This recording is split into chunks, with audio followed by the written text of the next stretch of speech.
Where to put the verbs in simple sentences. People say German is hard. What they normally mean is that it has nouns with gender. Then there's the crazy suitcase system that controls all that der, das, die business. And it has verbs that jump around in the sentence, showing up in unexpected places. In this movie, we start to look at where verbs go in the sentence. First, let's look at simple sentences. Sentences with no commas, sentences with no conjunctions, and we'll take it from there. If you have a simple sentence with one verb, then no problem. It goes in the second position in the sentence. Now, this could be the second word, but actually it's the second idea. So in the example, wolves howl in the night, wolves is in first position and howl, the verb, is in second position. That's clear. And in this version, the wild wolves howl in the night, the three words making one idea, the wild wolves, is in first position, and howl is still in second position. And then comes the rest of the sentence. Okay, so let's go. I go to the local store. Ich gehe zum Spätkauf. Easy. Now, what happens when we have two verbs in a simple sentence? We'll work with try, versuchen, and go, gehen. I try to go to the local store. So in English, verbs tend to cluster together, but not in German. The first verb, the one in second position, try, versuchen, is conjugated with the subject, I, ich versuche. The second verb is in the infinitive, gehen. And for now, we remember it, but we don't use it yet. If you like, we push it onto our mental sentence building stack for later use. So what do we have left? To the local store. We've had that already.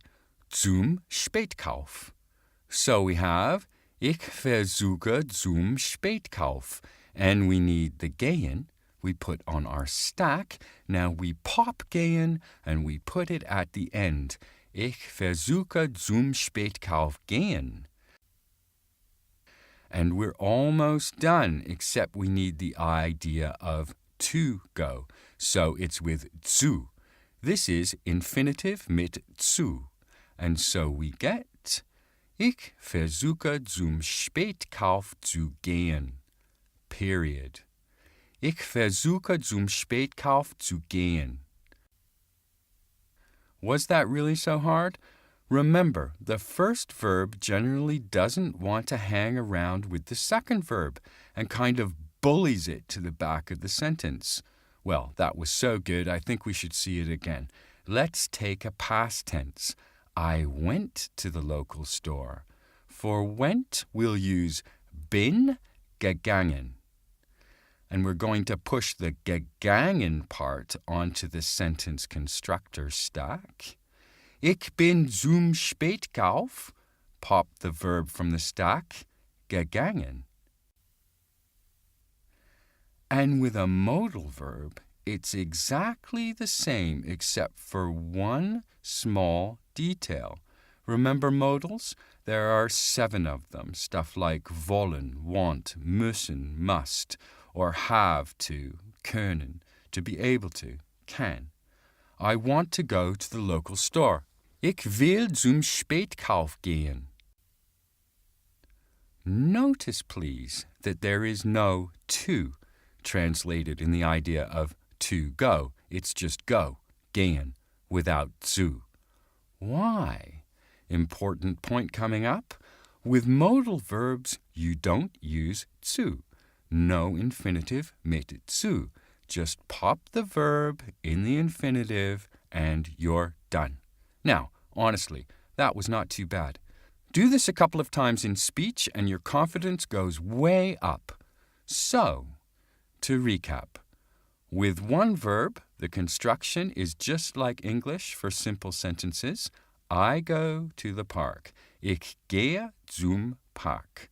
The idea of the second position in German sentence construction is very important. verbs in second position push the other verb to the end. Simple sentences with two verbs are common with modal constructions and in expressing the spoken past. Modal verbs don't use infinitive mit zu. No zu, please. But with other non-modals, use zu. I hope to go to the park. Ich hoffe, zum Park zu gehen.